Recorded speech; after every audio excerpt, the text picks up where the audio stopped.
Butler, VCU, the rematch. Oh, man. Oh, first game, the rematch is 2011. Oh, Carter, I'll be right there. From the Siegel Center in Richmond, Virginia, the home of Havoc. It's a special Saturday showcase presented by 5 Hour Energy, part of Bracket Builder Week. For the first time since the 2011 Final Four, it's Butler versus VCU. And for the first time as Atlantic 10 opponents. St. Louis in first place in the Atlantic 10. VCU and Butler fighting for a first-round bye, the top 4 positions in the A-10. And welcome to Richmond, Virginia. Carter Blackburn with my Academy Award-winning partner, Stephen Pardo. Well, Stephen, who knows the conference situation? We'll have much more on that later, but it's carpe diem for Butler and VCU in the Atlantic 10. It really is, and this is the first time that we get a chance to see these contrasting styles go against one another, Carter. The defense of VCU and the efficient offense of Butler. It's unfortunate that this might be the only regular season matchup between these two teams, but you ought to enjoy this one because it's going to be great. As anyone around here can tell you, for VCU, it begins with a pressure D in our one-on-one. Well, VCU does it as well as anybody in the nation. They call it Havoc. And their defense, 94 feet, they change it up, man-to-man, run and jump, zone, trap, whatever you want to call it. They are very effective at it, and they pose fits for their opponents on the other side. Rodney Clark, maybe the best shooter in college basketball, but he's going to have to do much more than just shoot the rock this afternoon. Handle the basketball, make plays for his teammates as well. And Rodney Clark will look for help from Alex Barlow and Roosevelt Jones. Kyle Marshall and the senior, the veteran of that Final Four matchup against VCU, Andrew Smith in the starting 5 for the Butler Bulldogs. For VCU, we will see a lot of different guys coming off the bench, but here's the starting 5 with Brandon Berg, Travion Graham, Troy Daniels, and Darius Theus, who played in that 2011 Final Four, along with Javonte Reddick. VCU has won 6 of the last 7, only lost during that stretch at St. Louis. Butler playing for the first time since their St. Louis loss at home 8 days ago. Yeah, it's going to be interesting, and we'll get a chance to talk about that St. Louis team as we go on throughout the telecast, just how balanced this A-10 schedule really is. And with Butler and VCU being in their first season. Well, interesting approach by Brad Stevens, the Butler head coach, and the way he practiced with his team getting ready for VCU and Havoc this week. Yeah, didn't mention the word pressure at all. And I thought that was savvy because you don't want to put anything in anyone's head in terms of it being a pressure defense. It's an extended defense. It's not pressure. And so Brad Stevens going a little psychiatrist on us here to prepare his team for this challenge.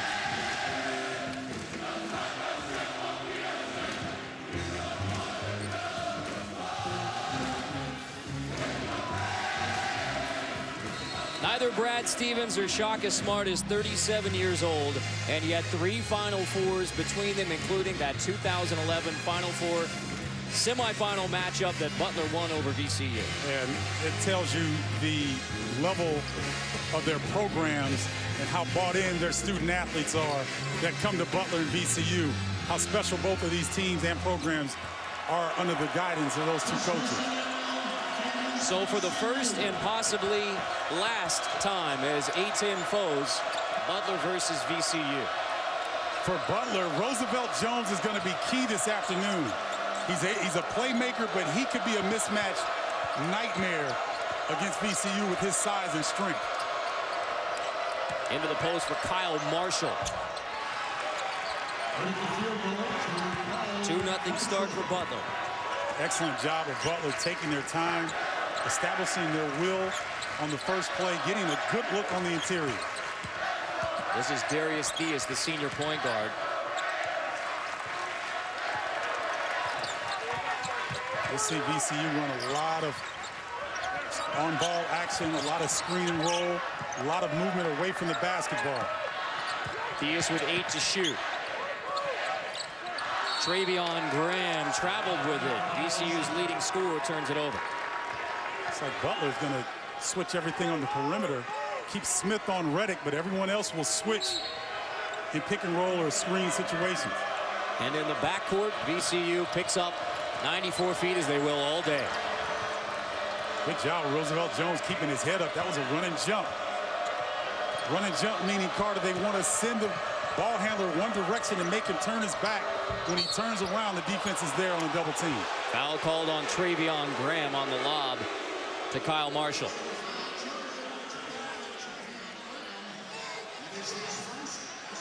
See, the one thing that if you can beat the pressure of VCU and you've got a little bit of size in the form of Kyle Marshall and Roosevelt Jones, you can get some looks on the interior. Jones misses his first shot. Daniels off the high screen. That's opportunistic basketball right there, Carter. Just a simple screen on a kind of a broken fast break situation. Defense not quite ready. Roosevelt Jones brings it up for Butler, so Rodney Clark, Butler's leading scorer, playing off the ball to start. This is Rodney Clark, number 15. He's run point most of the year for Butler. Marshall turns it over. First steal for VCU. Rams keep it. Saw right there the scrambling nature of VCU. Even in their half-court defense, they want to really, it looks like Rodney Clark, anytime he's going to come off the screen and roll, they're going to double-team him hard, make him give up the basketball. Daniels. He's made 99 threes this year. Andrew Smith gets the board. Andrew Smith and Butler pounded VCU on the boards in the Final Four meeting 2 years ago. Second Butler turnover. VCU is going to make someone else beat them besides Rodney Clark. Look at the double team. Javonte Reddick at 6'9", able to move his feet, close down the vision of Rodney Clark, and make that pass difficult, resulting in a turnover.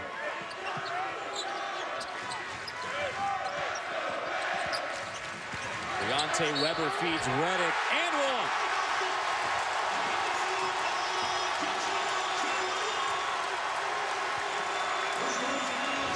Javonte Reddick going to the post. Looks like Deontay Weber knew exactly where he wanted to go. Smith goes for the steal, gets out of position. You know, Shaka Smart talked about this young man and saying that he's getting better and better, but he's still got 10 to 15% more than he can reach, his potential. And they think he has a chance to play at the next level. Junior from Winston-Salem completes the three-point play. So off the Butler turnover, three-point play in the half court. And right back in it, the pressure here. Deontay Weber gets the steal.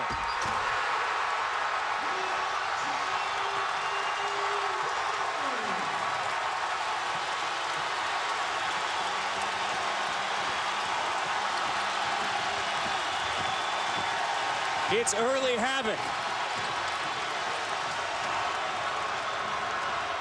Rodney Clark. VCU ball again. This is the pressure, looking right as Roosevelt Jones does in the face of the defense.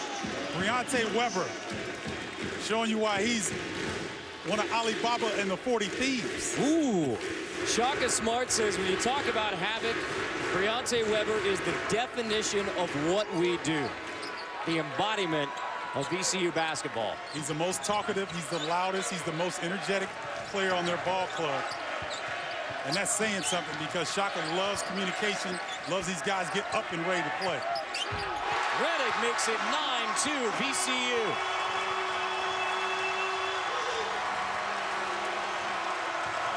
Brad Stevens wants Butler to be opportunistic against this pressure. So you saw Rodney Clark go into a quick three. Opportunistic here for Dunham. Rebound for Roosevelt Jones, ending the 9-0 VCU run. But they get another one started. Theus end to end. Nobody stopped him. And see, Brad Stevens is usually pretty composed on the sideline. He was not that time. You cannot allow a guy to go 94 feet on the bounce and no one pick him up.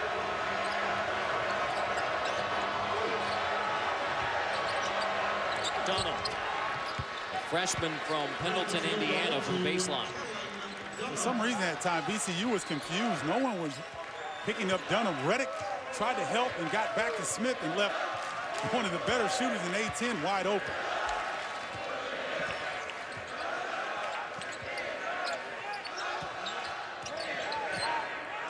Weber resets. Now the senior point guard Theus with 11 to shoot. Darius Theus, kick out to Weber. Foul on the rebound against Reddick and VCU. Havoc getting started early in Richmond. 5-point edge for VCU in the early going. Let's look at Bardo's blueprint for dealing with Havoc. Well, Havoc has caused havoc on many a team. Ask Xavier in this game. Xavier up 17 in the second half. And Havoc brought VCU the victory. And the same thing today. Deontay Weber, straight pickpocket, and emphatic dunk. So you see the two theft leaders there combining for first in the country. And, you know, being a former point guard, Carter, we used to go against Iowa, who ran a lot of pressure, but I don't know if they did it as well as VCU and the quickness of their guards and how they play the passing lane. Very impressive. Shaka Smart has done an effective job branding his program. As Luke Wynn pointed out in SI, Havoc from Julius Caesar. Cry havoc and let slip the dogs of war. And everyone around this program has embraced it. And you said that let slip the dogs of war. Well, they call themselves wild dogs. They have pictures of wild dogs around their weight room to embody that personality, and these guys pick up on it very well. Brad Stevens says it's as much a mental thing as it is physical. But what VCU wants to do with you have to take the opportunities that aggressive defense presents. Exactly. We talked about whether are we going to get more opportunities against their pressure, or will they get more opportunities off of the turnovers? And thus far, VCU has the advantage. Again, Carter, when you're up against pressure like that, it speeds you up.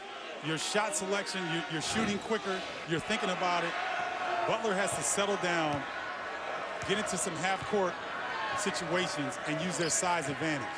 4 turnovers and not even 6 minutes for Butler. VCU averages 24 turnovers a game to lead the country.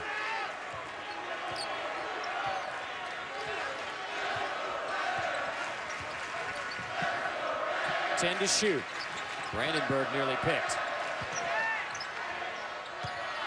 4 to shoot. Brandenburg harassed by Barlow.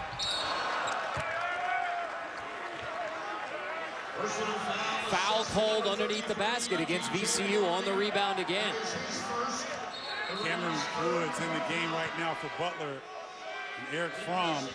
Both these guys a little more well-suited to go against this pressure. A little bit more athletic, longer.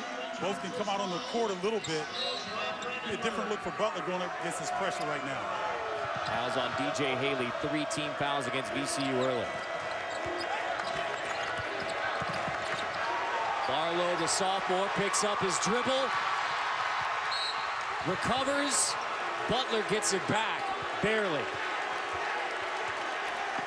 Mad scramble by Melvin Johnson. Coming over, cutting off the lane there. As well as DJ Haley.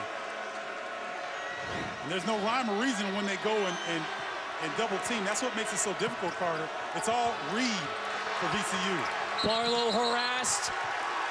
Jump ball, possession arrow will give it back to VCU.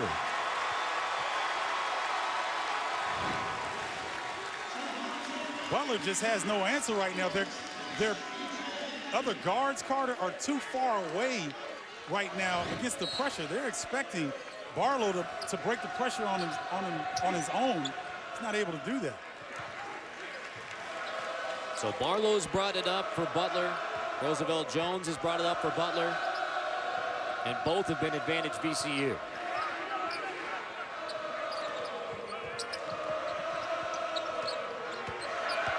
This is Reddick backing in on Fromm. And the foul.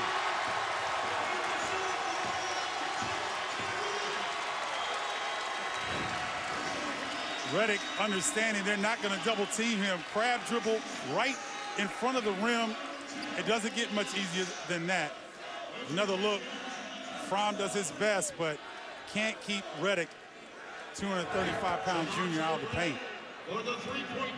7 of the first 13 for VCU from Reddick. The junior who's the second leading scorer on the team, leading rebounder with 8 a game. Nearly another pick by Reddick. Butler keeps it. That looked like that was out on Smith. Reddick shot the passing lane, but I see why Shaka Smart was kind of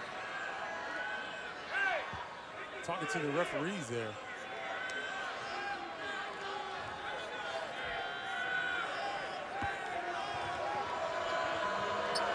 But it's Butler basketball in the half court whenever Jones gets it across. Look at Reddick deny the pass to Smith. That's the center for VCU, denying the basketball. Another steal for VCU. 4 in the early going. Troy Daniels hits the 3.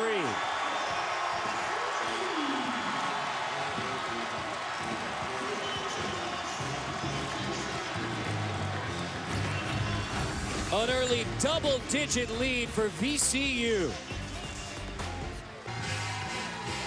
Of the 16 VCU points, 10 off turnovers. And it's been impressive to see a Butler team that's usually so composed. Right now, they just can't figure this pressure out. They don't know what angle it's coming from. There's a run and jump again. This time a reach-in foul on Daniels as Roosevelt Jones brings it up. It's interesting. I saw Andrew Smith coming out of the huddle. He yanked away from one of the assistants that's trying to get his attention. That frustration is really starting to show right now for Butler. They're used to giving people this type of defensive pressure, not necessarily from the full court variety, but just stymieing other guys' offensive attack. Into Andrew Smith. Turnaround for his first points of the night. The afternoon, I should say. Good job by Butler getting the ball inside. They were successful earlier with Kyle Marshall on the block. Go right back to it. Daniels with his second 3 of the game. You got to pick Troy Daniels up off the bus. That's what he's known for. 101 threes on the season. That's a new VCU record, 5th in the nation in threes made.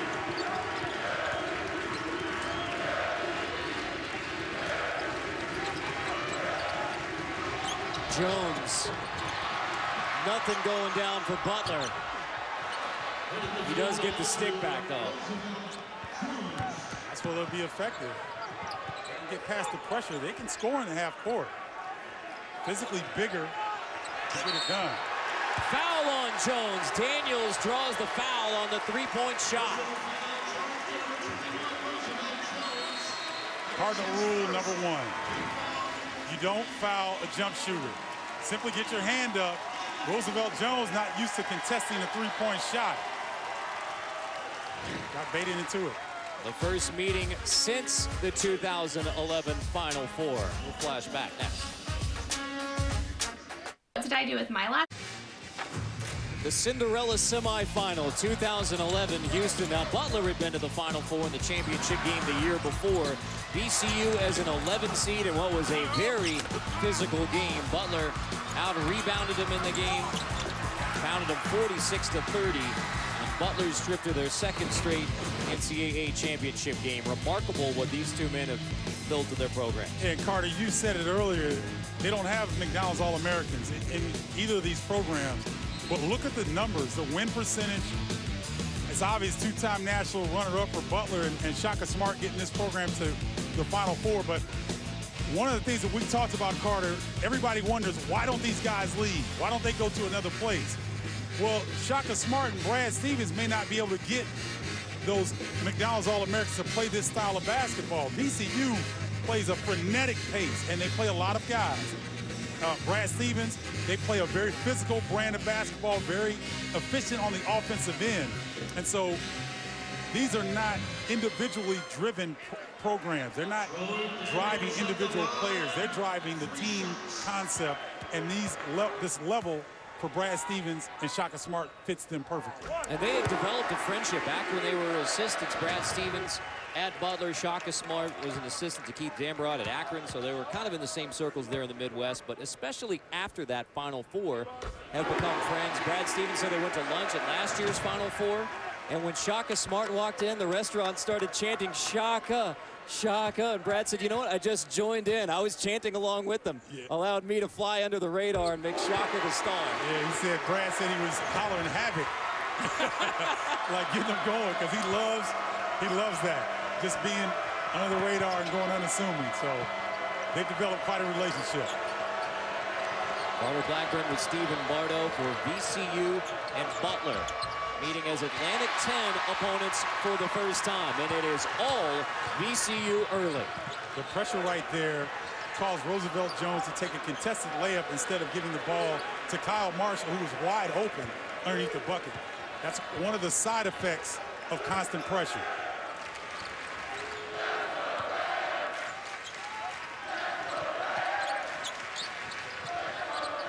Ten to shoot.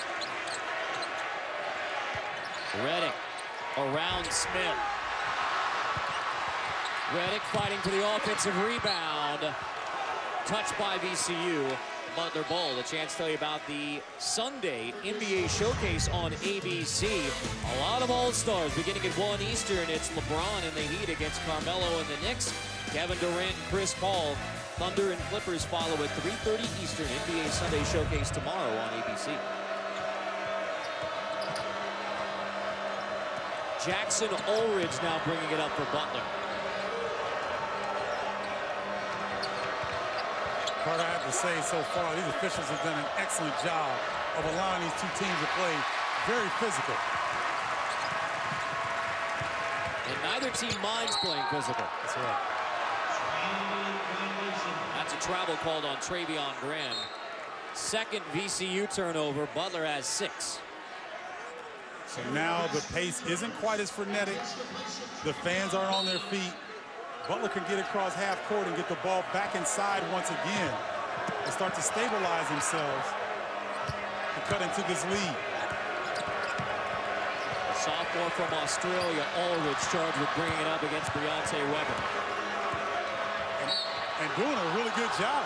Reach-in foul called on Weber. I think Briante Weber is doing everything but taking his shirt off. Stopping him, turning him, reaching in, pulling his off arm. Good job, under duress.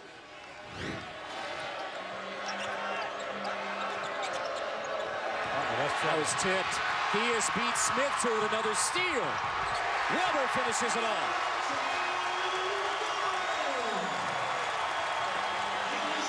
Carter, you can try to put 7 guys on defense to simulate what VCU does. You can't do it. It's nearly impossible to replicate their speed, their anticipation skills, and the way that they play this defense. Another tip. Clark runs this one down.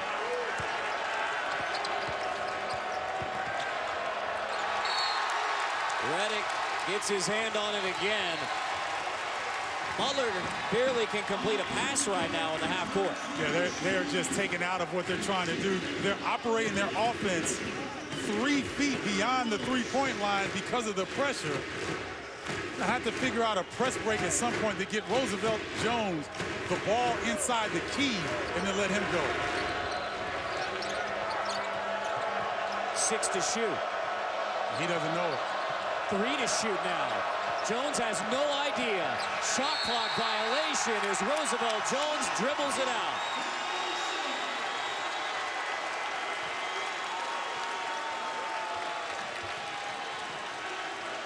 Rodney Clark in that situation, along with Jackson Aldridge, they have to scream at Roosevelt. The point guard is responsible in that scenario, even if you don't have the basketball. Johnson. Second chance for VCU.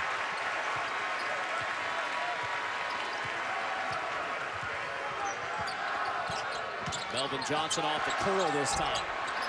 How about a third chance? Yeah, Shaka Smart will give you a 14-point lead. A little bit more than 8 minutes left in the first half. What do you think? He look at you like you're crazy. Into Reddick. Third time's a charm.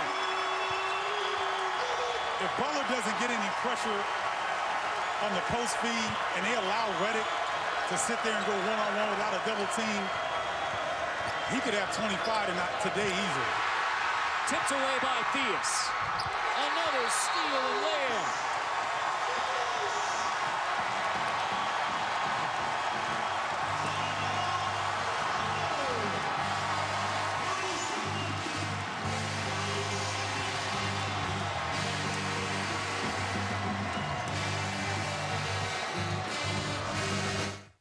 It's a worst-case scenario right now for the Butler Bulldogs, down by 18.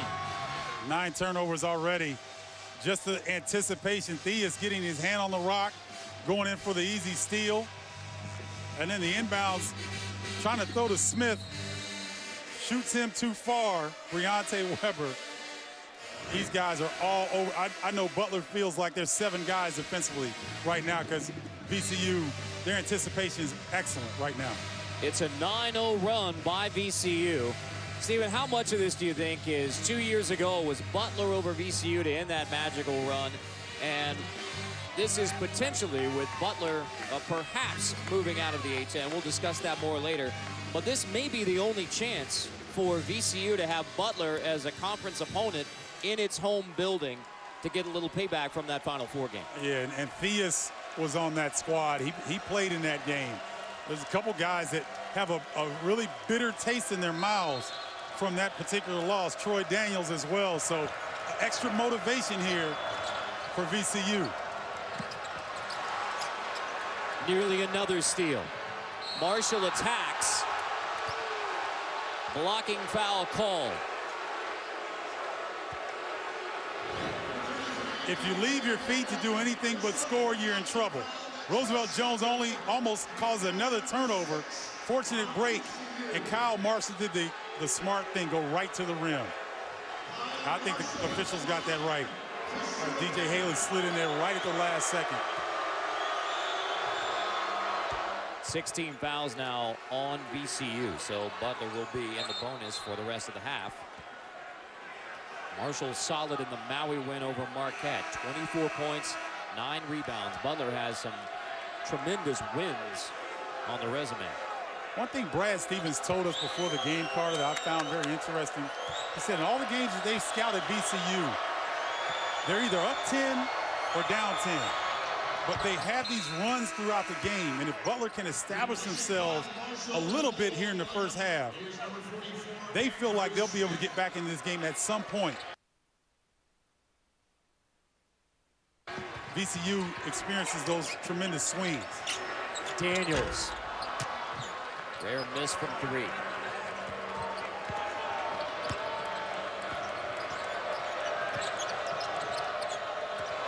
Rodney Clark hasn't scored yet.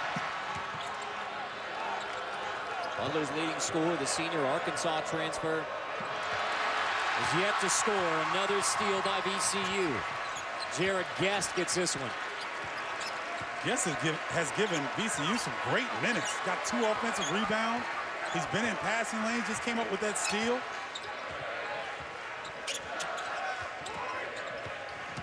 He is off the screen, spins and dishes. Another offensive rebound for VCU. Every 50-50 ball, every loose ball VCU has come up with here in the first half.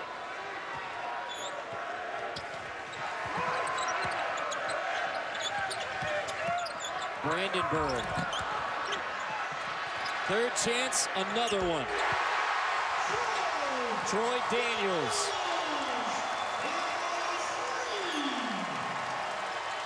I'm shaking my head over here.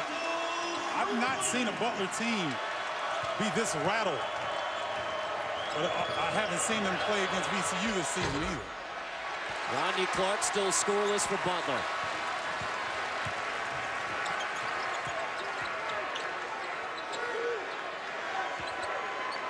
Shaka Smart asking his players to take a little time in this possession. Daniels. Butler finally gets a defensive rebound. Rodney Clark needs to pull here. He needs to let it fly. Harassed into passing it. Foul called on Haley. That's his third. Well, even when things begin ugly for VCU, they've had a way of turning out just fine early on against Butler.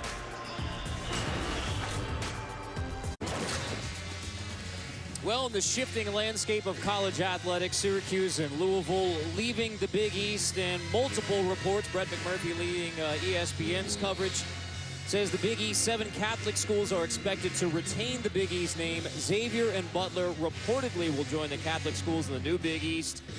That affects Notre Dame and a lot of others.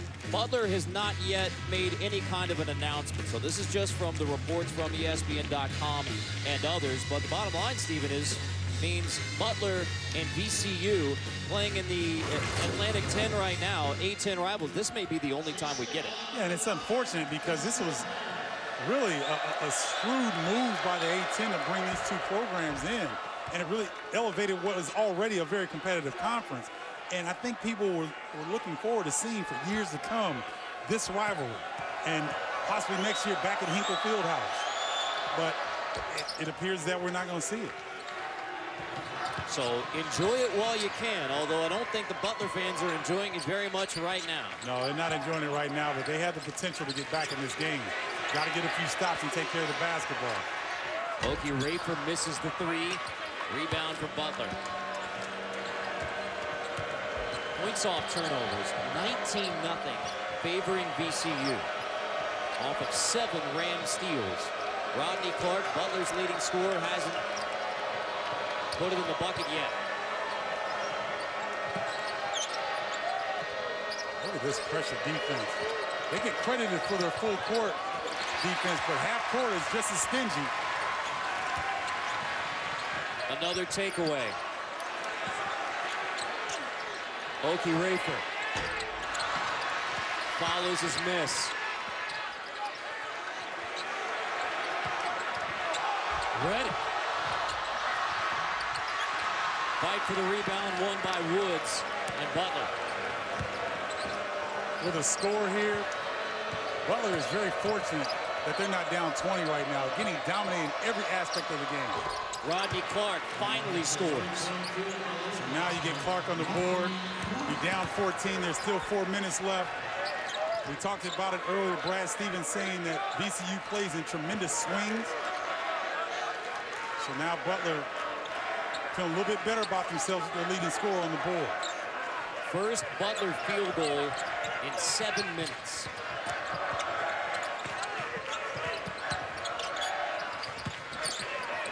Okie Rafer. That was old school right there. I know Okie Rafer is a sophomore, but he was like one of those old men at the YMCA with the knee pads on, smelling like Ben Gay going to the rim. Snowbirding on one end of the floor, huh? Here's an old school move from Teddy Okie Rafer. Teddy Okie Rafer from London, showing you that Big Ben moves on his own time, as does Teddy going to the rim. He's effective. Steady. He's expected to be the point guard next year for VCU when Darius Theus graduates. Number 44, Andrew Smith returns for Butler. He smells Kyle Marshall. Roosevelt Jones heads to the free throw line after the foul on Melvin Johnson. So bonus situation for Butler.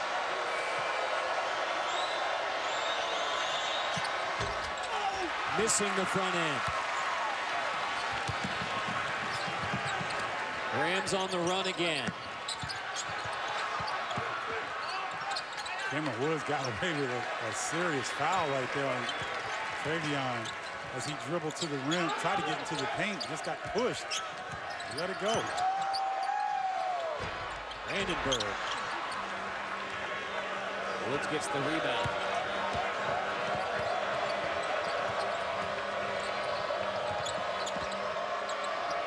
Finally into Andrew Smith. Just the second bucket of the game for the senior, Andrew Smith. And Brandenburg answers. See, I was thinking there that was a little quick, but that's VCU basketball.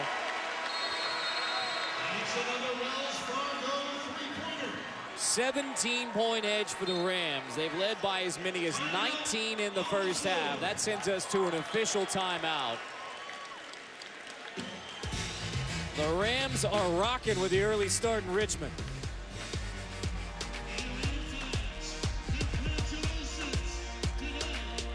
Dad, I put that down. Both Coach Krzyzewski and Coach Larinaga don't take offense. Well, VCU is used to March success, not just the 2011 run. No question that the Rams are an NCAA tournament team in 2013. And I like this team, seeing them early here with their pressure. When you look at a VCU team, if they got Reddick, if Reddick can be a force inside, they play quality opponents. They were down in the Bahamas early in the year. So VCU they've got experience playing different styles, and when they can impose their will on teams like this, you're not going to see Butler this rattled anytime during the year. Nearly turning it over again. Clock didn't start. Or the clock reset when it should not have, so correctable timing error. And our officiating crew led by Lamar Sampson. I think they said the ball changed possession, and so they were able to restart the clock right there. Yes, because it was either Daniels tried to save the ball inbound and Butler got the ball back. Good job by the official. Rodney Clark trying to draw the foul, no call. Diaz pushes and finishes. He did that against the 6'8" Cameron Woods. Just drove him hard, created the space. It's a good look by Diaz. Matching the largest lead, a 19-point Ram edge. Clark finally gets to the rim. Just 5 points in the first half for Rodney Clark, Butler's leading scorer. I love him being aggressive like that. And right now, if you're VCU, Travion Graham, or Rob Brandenburg rather, is being guarded by Rodney Clark.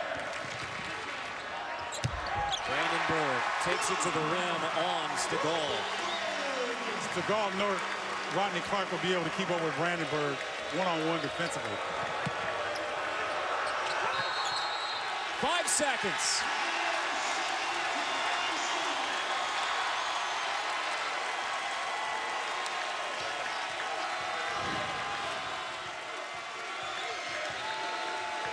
VCU just riding bodies, denying the basketball. Havoc is in full effect right now. 12 first half turnovers by a Butler team that averages 13 a game.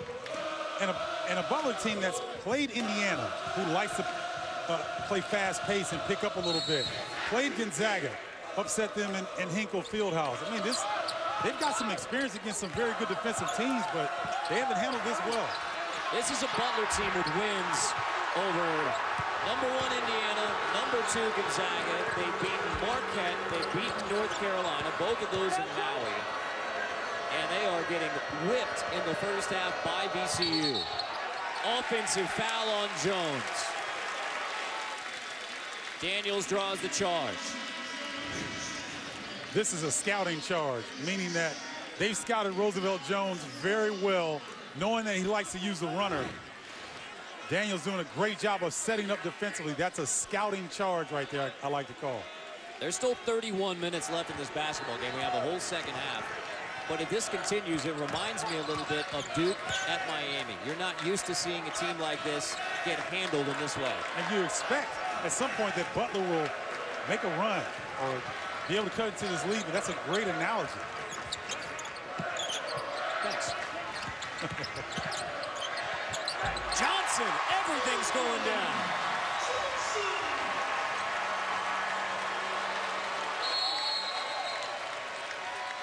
Melvin Johnson, the freshman from the Bronx, gets into the act. Melvin Johnson probing the defense and doing the one-leg push, showing you how they get down in the boogie down Bronx.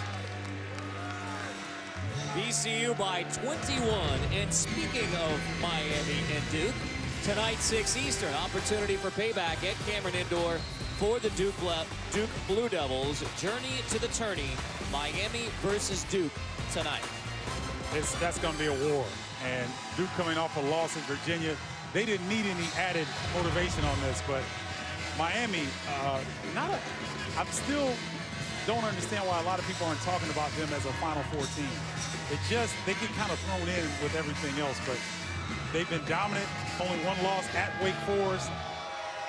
That's a very veteran, talented, deep ball club. A little over a month ago, Miami was unranked, and now easily atop the ACC headed to Cameron Indoor. And you know what, Carter, I was one of those that had them unranked for quite a while, and seeing them a couple times here lately, they don't have any weaknesses. So what really changed your mind about Miami? Shane Larkin. You know, sophomore point guard. I've seen him in a couple different situations where he's been under duress. He makes plays. He's quick. He's confident. And he understands that he has to defer to Durant Scott at times. He has to get Kenny Kaji involved. Reggie Johnson needs the ball on the rock. He's excellent point guard to be so young. When people talk about Miami, they talk about veteran team and physical team, a lot of the same things that both of these coaches talked about St. Louis atop the Atlantic 10. Veteran team, physical team, tough in March. Yeah, and Brad Stevens thought, you don't want to see St. Louis, you know, because they are so physical, and they didn't even shoot the ball very well at Hinkle Fieldhouse and still were able to beat Butler on their home court. St. Louis 11-2 in the league right now. Brad Stevens said, look, we played Indiana, we played Gonzaga. St. Louis is right there with the top teams in the country. Said St. Louis reminds me, this is Brad Stevens, reminds me of our teams that went to the championship game. That's how good he thinks St. Louis is. And he said they have that special adversity with Coach Majerus passing away, and they've got a situation where they're bonding very, very well. And the veteran ball club, very physical. Jordan Jett doesn't get a lot of love, but one of the better players in the A-10. An appropriate way for Butler to end the first half, turning it over to VCU, down by 21. Graham.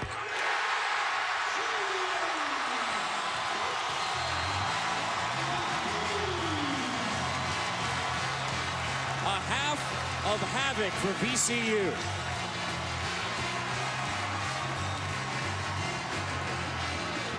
Fewest points in the first half this season for Butler. Havoc. Even more so than we expected. You know, they're above their season averages right now against one of the better teams in the nation. Rams lead it 45-21 over Butler. Here's Todd and Bruce. Side, former National Coach of the Year. You don't get tired of hearing that, do you? No, keep singing it to me, Todd. Bruce Pearl, my name is Todd Grisham. Butler down by 24 points right now. Let's forget about the negative. Let's talk about the positive. We've got the second-ranked team in the A-10 versus the third-ranked. Both these teams should make it to the tournament. Which one of them has a chance to do more damage once they get there? Todd, they're both very difficult matchups because they're teams that play a very unique style. Butler is a conservative ball control, physical team, high basketball IQ. They slow the tempo of the game down. That will bother some opponents. VCU is the exact opposite. They turn you over. They use multiple full-court pressure defenses. They speed the game up. Both are dangerous because they're so unique in the way they play. The big storyline heading into this game was the success of the two young coaches, Shaka Smart, Brad Stevens. We always hear their names when a big-time coaching opening opens up, but they've decided to stay at their respective universities. Why have they done so? Well, because they're great fits at those universities. You take Butler, high basketball IQ. Indiana high school coaches are some of the best high school coaches in America. They teach the fundamentals offensively and defensively. Butler resembles those kind of teams. It's a great fit for Brad Stevens. By the same token, Shaka Smart, he needs depth. He needs quality athletes to be able to run and press.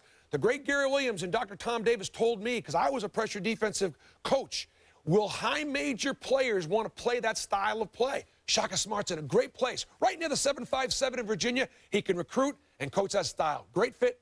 And by the way, they're both making pretty good coin. We're going to see just how good a coach Brad Stevens is. He's got to rally his troops. They are down 24 points at the break. Through one half has been a showcase for havoc. All VCU up by 24 at the break. Welcome back to Richmond. Carter Blackburn with Stephen Bardo. And no real secret how VCU got up to a 24-point lead at the half against Butler. It's been amazing. You know, St. Louis forced 23 turnovers on Butler early in the year at St. Louis. But I don't know that they look as shook, maybe, as they do right now. They can't get the ball across half court. The dominance of this defense from VCU has taken Butler out of whatever they're trying to do offensively. It has been all havoc. I mean, VCU's game plan executed perfectly through the first 20. And they didn't, sometimes VCU will ease into it. Sometimes they'll just let the dogs loose. And that's exactly what they did here in the first half. Everything that could go right for VCU did. Everything that could go wrong for Butler happened as well. And VCU just imposing their will early and riding the emotion of this home crowd. All the hustle stats in VCU's favor. Butler, and what Brad Stevens told us, they would hope to take advantage of the pressure by getting some fast break points. 0 up there for the Bulldogs in fast break. Yeah, they haven't been able to get in position because the pressure has just been so great that when they do get in position, they're hurrying shots and they're not very composed. VCU closed the half on a 12-2 run when the Rams are getting steals and hitting threes, nearly impossible to beat. Yeah, they already hit the steals mark and they're 3 shy of the three-point mark. You feel like they are well on track to get that. So an amazing statistic there for Shaka Smart and his Rams. All right, Steven, what does Butler have to do in the second half to get back in this game, much less win it? Of course, take care of the basketball, cut down the turnovers, but get the ball to Kyle Marshall and Andrew Smith on the block. Whenever they got it down there, they had some success. VCU is going to make sure that Rodney Clark doesn't have to work for everything he gets, but there are some opportunities in post-ups. Only 2 made baskets for Rodney Clark, Butler's leading scorer. Roosevelt Jones gets the first 2 of the half. Reddick had 14 in the first half for VCU. So this time now Butler going to try to dig. They're not going to double team Reddick on the block because there's just too many good three-point shooters on the perimeter. But they've got to dig and provide some help because Reddick was able to get point-blank range a couple times in the first half. 9 to shoot. Theus gets the screen. Looked like a lob to Reddick that went out of bounds. Butler ball. Stegall did a very good job of getting in front of Reddick to block his path. Watch right here. Watch at the rim. Right there. Stegall gets in the way. Good job defensively. First inbound for Butler, stolen by VCU. The 10th steal of the game for VCU. Leads the nation with 12 a game.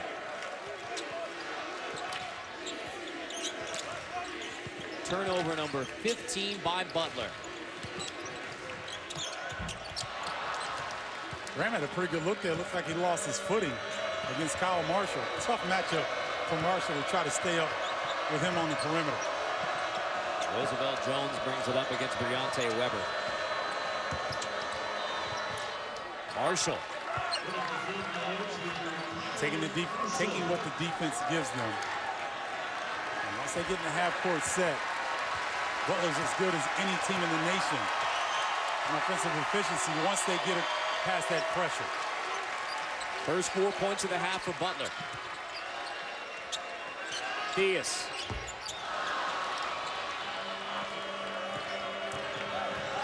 Clark brings it up. Stegall banks it home.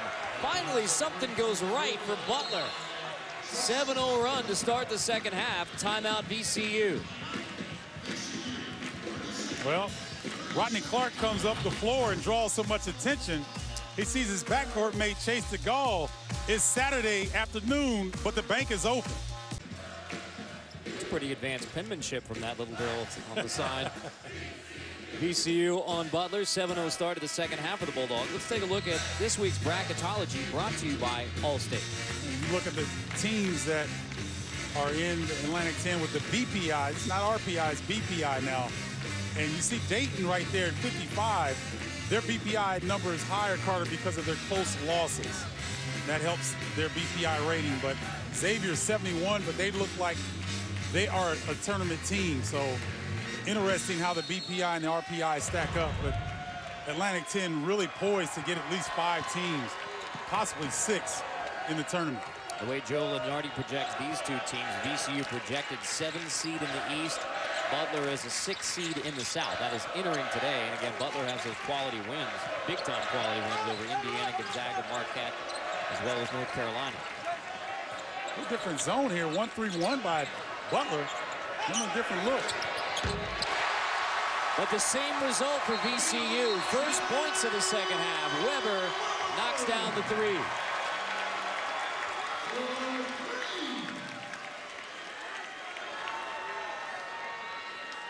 Maybe another clock issue, I believe.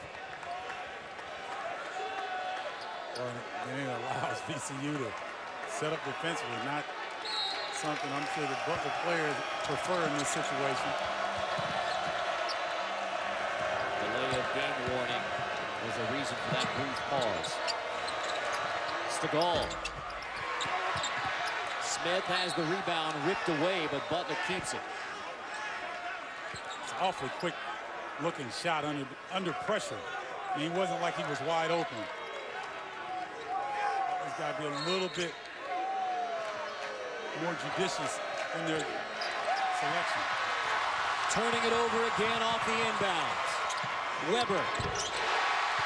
5 straight for Briante Weber. Well, Andrew Smith has had a tough time handling the basketball this afternoon. Asking your center to make the inbounds pass against pressure. That's a tough call for Butler. Smith more comfortable down low. No doubt about it. Excellent find by Rodney Clark. He's starting to get a little rhythm here. He's got to manufacture some stops. Clark fouls Graham and 1. Travion Graham treated Rodney Clark like a little brother right there. Watch Clark move his feet, hits him, and he bounces off, and Travion Graham looks at him like, you're too small, young fella. He's not big enough. Travion Graham, the sophomore. I mean, Rodney's got him by 3 years, but Travion Graham treated him exactly right. Oh, my goodness. Strong move. I understand why people are so high on Travion Graham and his ability to be able to play the 4th position, but yet have perimeter skills. Leading scorer for VCU, averaging almost 16 a game, 2nd leading rebounder. That is Kyle Marshall on the baseline. Brad Stevens got a little upset with Kyle Marshall earlier in the game. He didn't play him much. There's Travion Graham again. Another Butler timeout.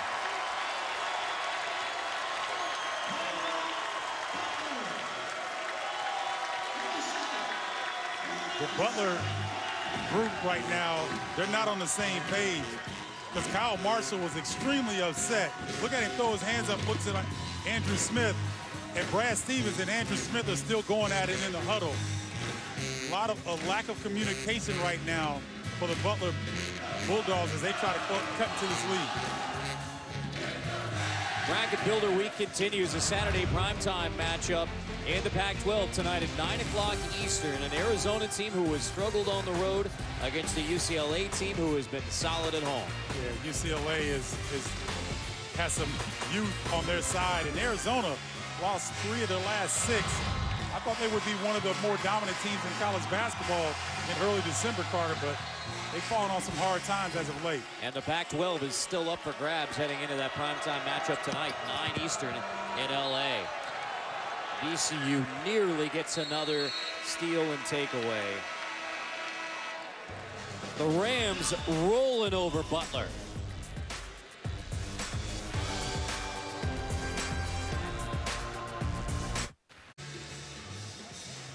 As if VCU needed another weapon, their leading scorer, Travion Graham, starting to get hot in the second half. And we haven't even seen him do much damage from the free throw line, but he's so strong. At 205, only a sophomore, has got deep range, and that's just grown man strength along the baseline right there. Stretches defense out. So he's only 6'5", but he can guard interior guys, he can rebound the basketball, and he can score. Just a great weapon for Shaka Smart. 5 second-half points for Graham. Remember, Butler got started on a 7-0 run to begin this half to show signs of getting back into it. But Travion Graham and VCU have had the proper response, continuing to pressure all the way up. Marshall finishes and a foul. Kyle Marshall chance for the three-point play. That was Butler's best sequence against full-court pressure. They were strong with the basketball. They accepted double teams, meaning they allowed them to come without getting razzled. They looked cross-court right there. Beautiful pass from Stegall, and Kyle Marshall does the rest. That was textbook against the VCU pressure. And yet you finish a three-point play, still down by 20.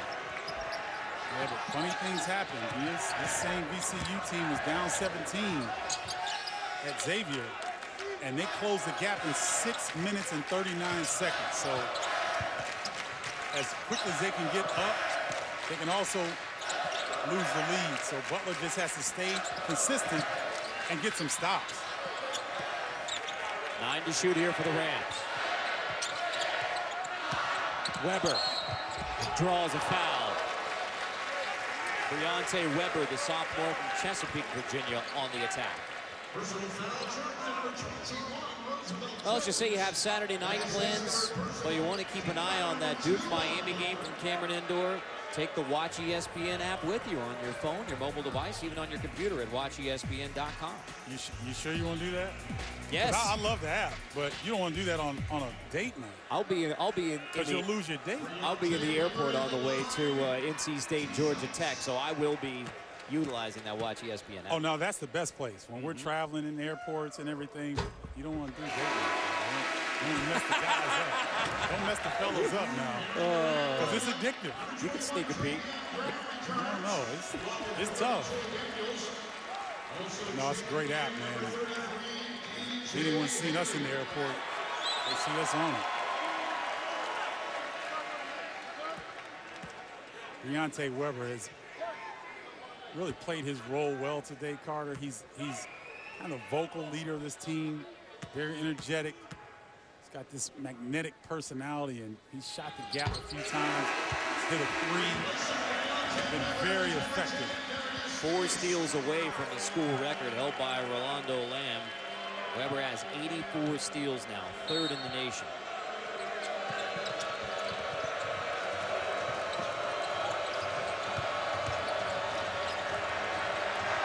Butler in trouble again in the backcourt. Barlow manages to get it out. Jones to Marshall. Finally a transition bucket against the pressure. But Barlow doesn't look pretty against the pressure, but he is strong with the basketball. And VCU answers back. Travion Graham. That's the debilitating nature of VCU. You have to work so hard to get a dunk, and they come right back and get a three-point shot. They just relentless pressure from both sides of the floor. Jones in trouble. From Marshall gets the offensive rebound. Now a third chance for Butler. Roosevelt Jones. Butler's abandoning their half-court offense. They're just going one-on-one. They're taking the best available shot, not waiting to try to get something set up. They're just, if they've got an advantage, they're going.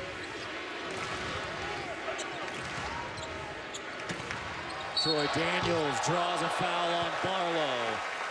3 free throws coming for the senior from Roanoke Fleming High School, Troy Daniels. Nice dribble handoff right here. Close in, he gets his hand on his elbow, and his momentum carries him into Daniels. Second time we've seen that today. On the jump shooter. Daniels, a senior from Fleming High School in Roanoke, Virginia, had a few schools after him. Sporting News had the story, and Troy said, yeah, that was exactly the way it worked. The deciding factor was when he came back from church on Easter Sunday, senior year of high school, Shaka Smart was waiting at the house and said, this is how much I want you. And Troy Daniels, guess what? He's a senior now for VCU and head coach Shaka Smart. And Shaka did his homework, understanding what is important for that young man. And he did just what he needed to do to attract him here. And the results speak for themselves.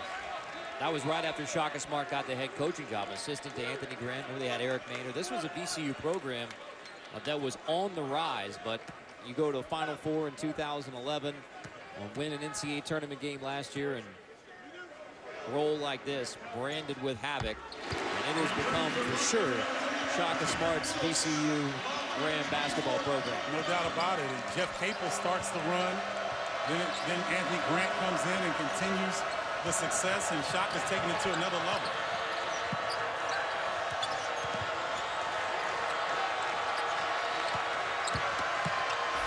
Blocked from behind by Reddick. Rams on the run. Tipped away by Dunham. Layup in transition. Kellen Dunham showing some heart here. Coming off the bench, playing very hard on the defensive end. And you're usually rewarded when you expend that type of energy on defense. Dunham, the freshman from Pendleton, Indiana, northeast of Indianapolis. He's an ESPN top 100 player.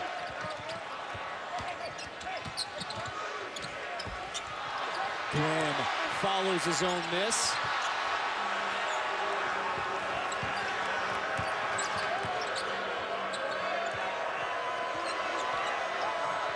Roosevelt Jones has been quiet here in the second half.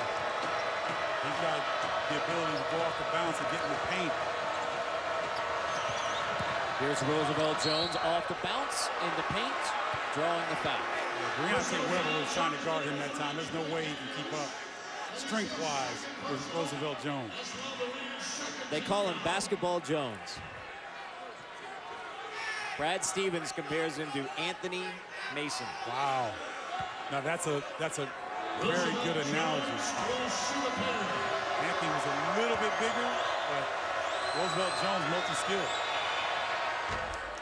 Roosevelt Jones had one of the most exciting plays of the basketball year, that steal and buzzer beater against Gonzaga.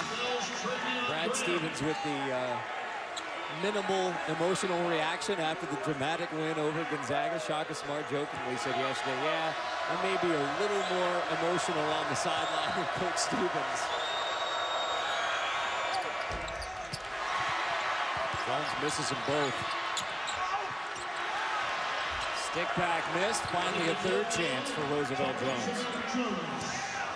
Brad Stevens and his staff, all they want to see is that you're still competing and you have good possessions. You stick to the program, the philosophy, and you don't look at the score so much. Just try to get 4-minute increments and win those 4-minute increments. And for Butler's sake, you hope that in the last 4 minutes you're within striking distance. Bias misses. Jones, nobody stopped him. Too strong. Gets going, gets his head down, you get in the paint area. Unless you're going to draw a charge, you're not going to keep him from the rim.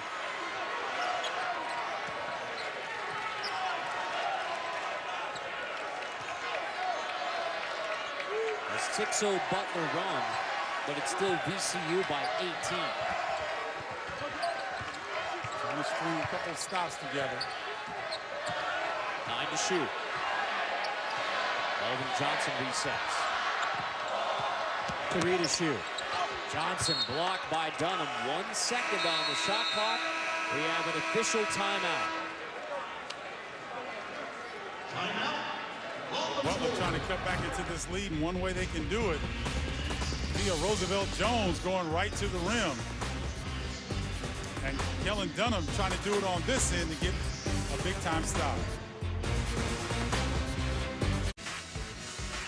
Well, a big matchup tonight. Journey to the Tourney, our season-long spotlight on games that will impact the NCAA tournament. Miami and Duke, 6 Eastern tonight from Cameron Indoor. A chance for Duke's payback after the blowout loss at Miami. Yeah, and Duke has a little bit more on their mind. Besides that blowout at Miami, they got handled pretty well in Charlottesville this week. So trying to find some consistency and hoping Ryan Kelly gets back sooner rather than later. Defensive breakdown by Butler. There was 1 second on the shot clock. VCU gets a good look and now a second chance.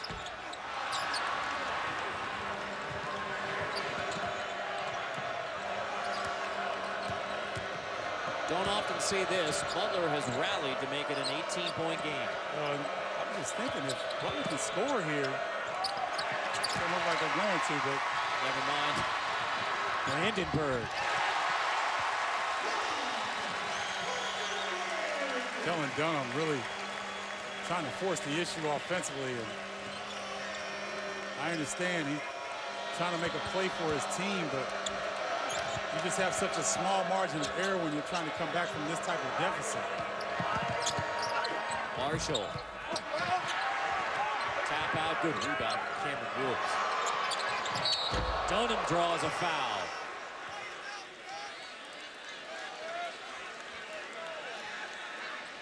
Got Reddick, the big, trying to close out on the 3. They don't have as much body control in that. They're not used to doing this. They called the foul on the floor. He said, I'm looking at the official telling Brad Stevens he came down before the contact was made. So that's an unusual ruling there on the three-point attempt.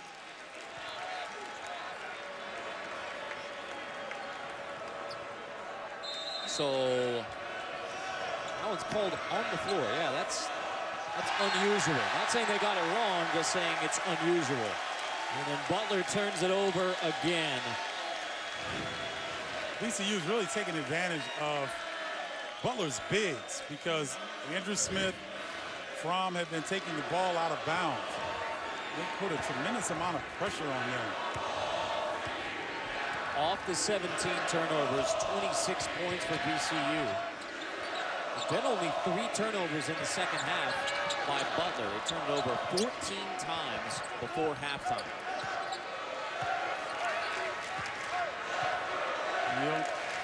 To say it again, you don't see Butler rattled often. They were rattled at St. Louis. They had 23 turnovers in that game, but I don't know if they've looked quite like this. Lost that game by 17 at St. Louis. That foul's on Barlow. This is a 20-point VCU edge. And the first meeting between these two since the national semifinal in 2011 in Houston. Brad Stevens talking to us before the game said we know it's going to be a different environment than it was in the neutral court football stadium, Reliance Stadium in Houston. We know it's going to be more pressure on us. That was the Butler win over VCU when Butler really pounded them on the boards. Butler advancing to their second straight championship game. That's when Kimball Walker and UConn beat Butler. But it's been a very different environment in here for Butler today than that one 2 years ago. Brad Stevens talked to us before the game and said that his Butler team was going to have to manage the crowd, manage the situation being on the road. And he never mentioned pressure to his team leading up to the week, but it didn't seem to matter because havoc has wreaked havoc on Butler so far this afternoon. Well, that was the big thing Butler fans were worried about, obviously. was they have a rotating role at point guard there. I mean, Roosevelt Jones, Rodney Clark, Alex Barlow a little bit. They've all run point for Butler this year. So without a solidified point guard position against VCU's Havoc, this is the result. Yes, it is. Shaka Smart understanding that and trying to attack Butler at their weakness. Because a lot of times you'll see VCU, sometimes they'll wait a couple possessions, they'll just drop back in half court, they'll play full court man-to-man. They won't quite pounce. They pounced from right at the beginning of the game today and haven't let up since.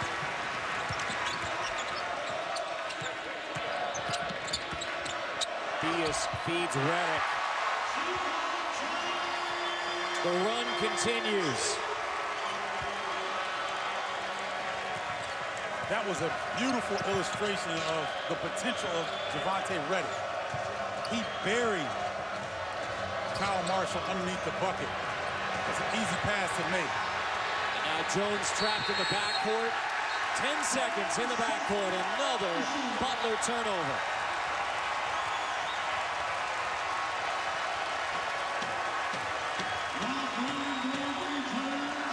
Pressure continues. Look at the double team, unexpected. Roosevelt Jones can't square up. Can't get the pass across half court in time. It's almost like a replay of first half. 18 turnovers in the game for Butler. Equaling the largest lead at 24.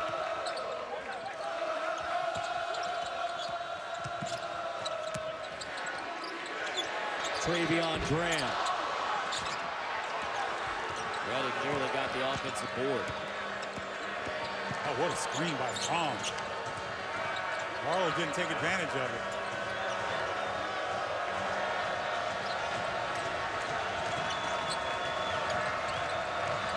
This is the goal on to Alex Barlow. Sophomore from Moeller High School in the Cincinnati area, fouled from behind by Briante Weber. Just the second foul on Briante Weber. We were talking earlier, Carter, about how much depth the Atlantic 10 Conference has, the different styles of play. You've got a UMass team led by Chaz Williams, an outstanding guard, and they play a full court run and gun, not run and gun necessarily, but they want to pressure you. Then you've got LaSalle with outstanding guards in their backcourt with Galloway. Just hits just keep coming in this conference. Xavier will be bouncing back next year too. Samaje Kristen, one of the best young point guards in college basketball. No doubt about it. Allen Major has done an outstanding job at Charlotte, making them very competitive in the thick middle of the Atlantic 10 race. Temple is a team that when they want to play, when Khalif White is locked in, ask Kansas and Butler how good Temple are. Roosevelt Jones turns it over. That is the 20th turnover of the night for Butler. Timeout VCU. No possession arrow. VCU will keep it on the possession. Shaka Smart was trying to get a timeout. VCU up 24. Looking for more. Big one coming up in the Missouri Valley. This was billed as a big one in the A-10. Perhaps the lone meeting between Butler and VCU as members of the A-10. It is all VCU. Now, we expected VCU to come out and be fired up because they're playing Butler. Big game against A-10. Now, they got a little extra motivation this past week from a very special guest. Yeah, he's donned in his Knicks orange and blue all day long, but Spike Lee visiting down here. And in Shaka Smart last night, outside the Siegel Center, they were camped out for days. Coach Smart brought pizza to all those who were lined up in what they're calling Shakaville now here in Richmond. There was a tremendous build-up to this game between VCU and Butler, even more so when the news reports come out on Thursday that Butler will likely be moving on to the new league that is to be called the Big East with the so-called Catholic Seven. Again, Butler has not released any statement regarding that. No announcement yet from Butler, but multiple media sources, including Brett McMurphy, Andy Katz, ESPN.com, reporting that Butler will be moving to the newly formed Big East. It is all VCU. Troy Daniels again. Troy Daniels shot that from DC.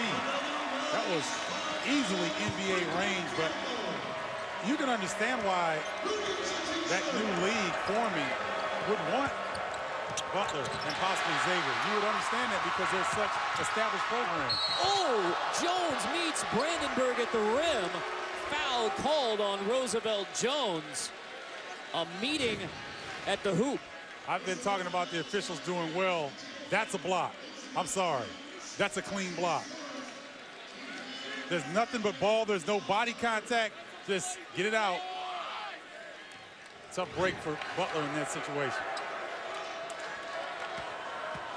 Tough one on Roosevelt Jones. I mentioned how the students were lined up in what they call Shockerville. Intense, waiting days to get into this game.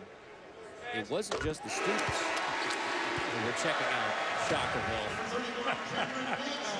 Glad you set your alarm, Stephen. Oh, yeah. I'm glad you set your alarm. You didn't want to miss this one. I couldn't miss this one because the students weren't going to allow me to sleep in, even though I was trying. You know, we were working hard on prepping for the game the night before and trying to get my Z's, man, and they were ready to go bright and early. All the pizza was gone by the time you got there, right? Hey, first come, first serve. This is the 34th straight sellout here at the Siegel Center for VCU basketball. This is a program, some people still use the misapplied term mid-major. This is a major basketball program in the middle of Richmond, Virginia. There's no doubt about it. When you look at the fan support, the branding, and how exciting this is and the success that they're having, just look at the building and the coordination between the fans and their chants and things is very nice to see. It's fun to watch. You touched on it in the first half. Bruce Pearl touched on it at the half as to why it works for Butler. They're a major program in Indianapolis in a non-Power 6 league. VCU is a major program in a non-Power 6 league. Why does it work for these two coaches, these two programs? Well, because they play a unique brand of basketball, and I'm not sure that they could go after five-star athletes and get them to buy in totally to this system. So these aren't individual-driven programs, one-and-done players. These are four-year players who kind of fall between the cracks recruiting-wise, but have potential. And so Brad Stevens and Shaka Smart have to look at players differently in high school than, say, a Bill Self or John Calipari would. They have to find guys that fit their system, that have potential, that they can groom and build into the type of players that can be successful at this level. And so I think, and we talked about this, Carter, that's why you don't see Brad Stevens and Shaka Smart jumping to these Power 6 conference schools, because they make seven figures, they've got great facilities, they've got great support from their administration and schools. Why leave happy? The bank account is not hurting on either side. Nothing's hurting for VCU today. Melvin Johnson's three makes it a 13-0 VCU run. Butler is getting blown out in Richmond.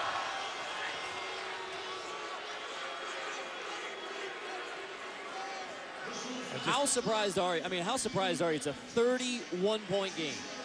Well, typically when Brad Stevens has time to prepare for a team, they usually find a way to be successful. And they have not been able to get really, they had a 7-0 run to start the second half. We thought, okay, here it comes.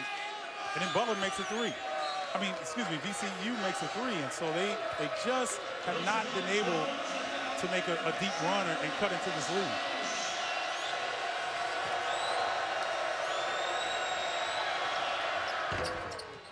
Jones gets the front end. But getting back to that conversation that we had, you look at the two coaches and their numbers, that's why their success. That's why these other conferences look at Butler, at VCU, at Xavier.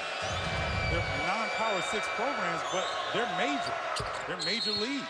And with this conference realignment stuff going on, the shuffling, these programs are going to be very attractive because of that. Roosevelt Jones has 4 fouls. Rolled his ankle a bit, so he's on the Butler bench as the news gets worse for the Butler Bulldogs. Brad Stevens said after that Final Four in Houston when VCU and Butler met in the semifinals, said reached out more. He and Shaka had known each other, but reached out more after that Final Four because felt there was a commonality in what their programs had built and the challenges moving forward for the two. And they've been both great for college basketball. And what they did in the tournament and also their work with USA Basketball, they spent a lot of time in the summers together in the USA Basketball program. So very interesting. They're very similar. They're more similar than they are different. They just have different approaches to their success. And Shaka Smart will coach with the under-19 team again this next summer at the Czech Republic, along with Billy Donovan and Mark Few. That is a tremendous coaching staff at USA Basketball.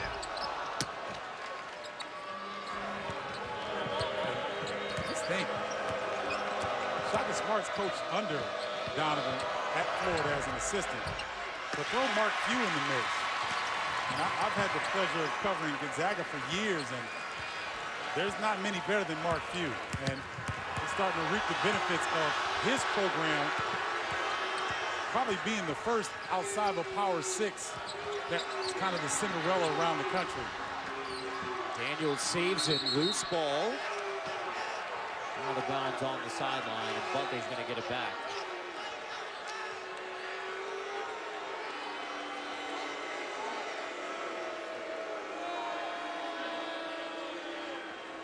Well, Gonzaga, non-Power 6, they could obviously be the #1 team in the country. New Mexico, Steve Alford doing a fantastic job in ultra-competitive Mountain West Conference. And this is the year, Carter, to me, Memphis got beat at Xavier, but any of those teams could make a deep run in the tournament. Johnson misses a layup, foul called on Alex Barlow.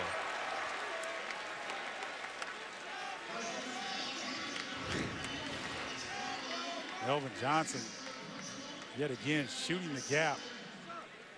One of the more impressive things I've seen this afternoon, Carter, is VCU's ability to anticipate the next play.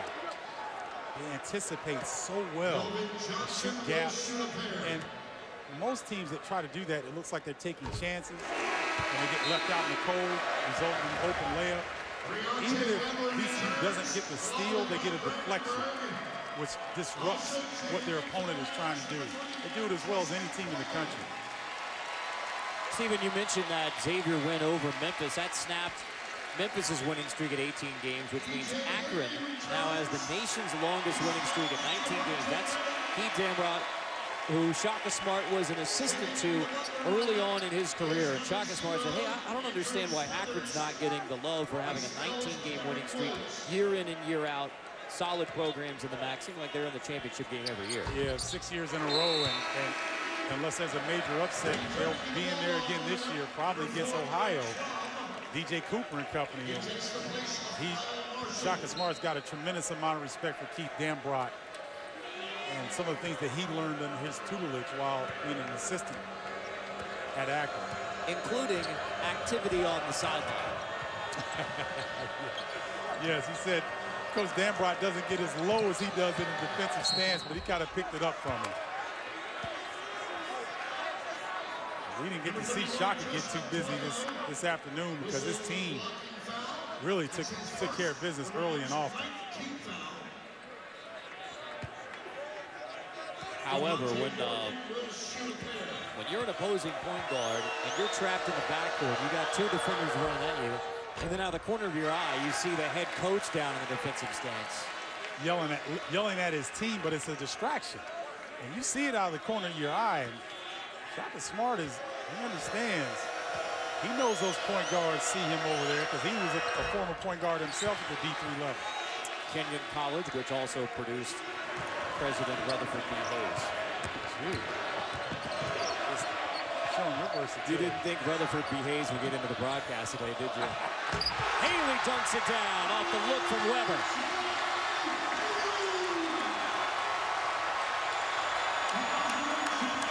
DJ Haley, a talented pianist, and plays the saxophone. He plays some pretty music right there.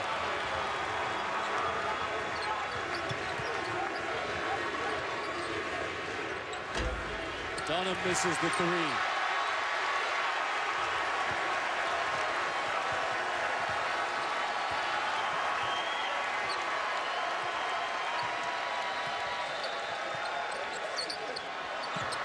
Vandenberg somehow gets it back.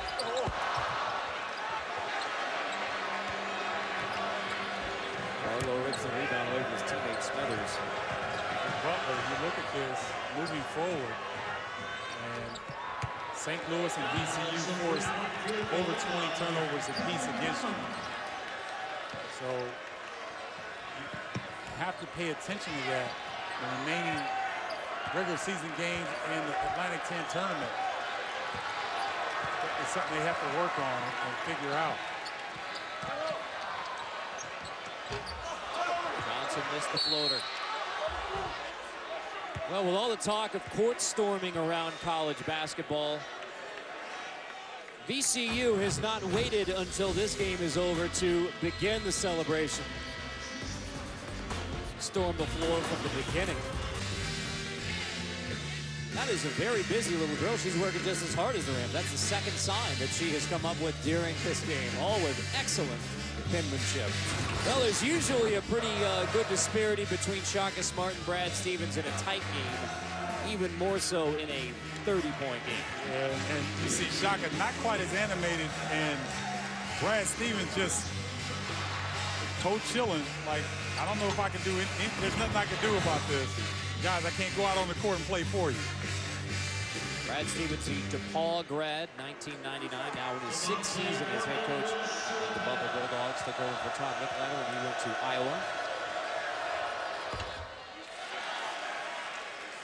All VCU, a 30-point advantage on Butler. And talk about, I mean, forget about the number 20 next to Butler's name in the top 25.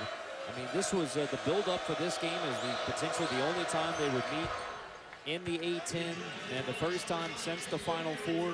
And VCU jumped on Butler early and has kept that pressure up the entire game. They really have, and there was some extra incentive for VCU.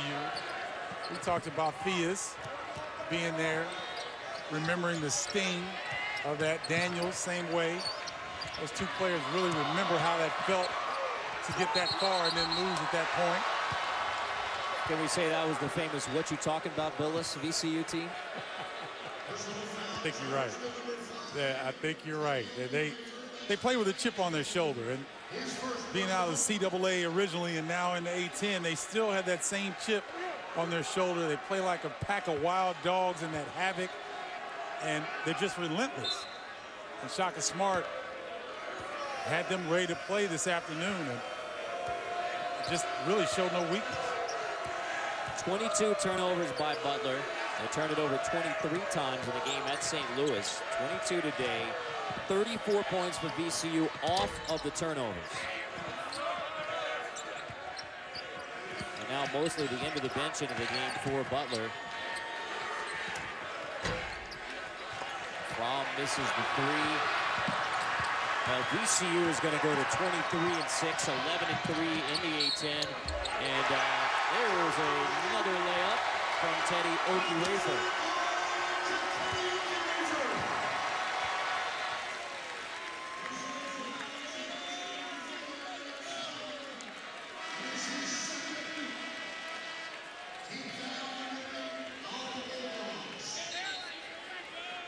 Wichita State, Creighton, Missouri Valley regular season title. That is coming up next on ESPN2. VCU by 31 here on the Butler Bulldogs. With this win, VCU will clinch a first-round bye in the Atlantic 10 tournament, which will be held at the Barclays Center in Brooklyn, New York. And that should be among the more entertaining conference tournaments this year. It's deep. It's contrasting styles. Teams that are really good are going to have a have to really fight and scrap. They need quality wins at Temple. Xavier will have to come in there and get a couple victories to solidify their place in the big dance. Charlotte could be an X factor in that tournament as well. Smothers is blocked. LaSalle also, I left them out. I think that's a team that's solidly in the NCAA tournament right now.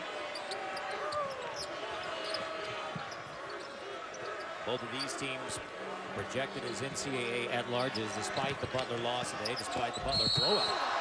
That's a blocking foul called.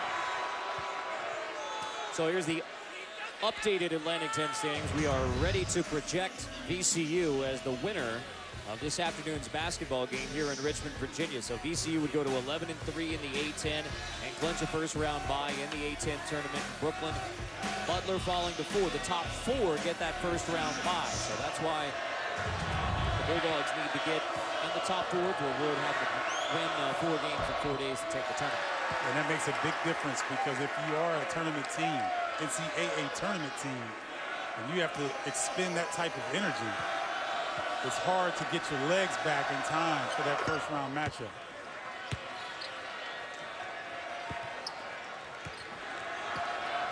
A 31-point VCU lead on Butler. The worst loss of the Brad Stevens era for Butler. 24 points at Milwaukee back in 2011. So